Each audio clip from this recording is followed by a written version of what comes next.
horsiifatee bulaa. Kaanis qotee bulaa ani kun Boorana. Nan bo'a, nan gadda. Maal taateen jedhina. Abaroobaa ongeen qotiyyoon koo du'e. Ameessi koo gatatee bineensa afaan bu'e. Waanan qaba jedhee itti maatii sooru qe'een koo oneera har'a oomtuun jiru.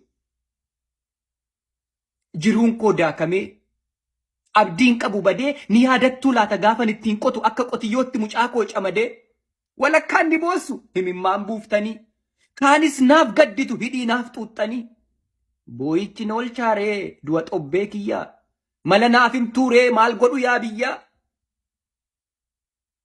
Alli koo beela'ee lubbuun darbuuf jira hu'uu naaf birmadha hu'uu na gargaara. Jedhee boo'aan ture arras boo'een lufne mootummaan jedhanis gibira funaanuu malee na gargaaruun dhufne. Xinqamee raafamee waanan ta'u dhabee qoonqoon koo goggogee marrumaan koo cabee ani boolla qarqaratti du'a eegaan jira beellaman qabinaa naaf birmadhaa firaa.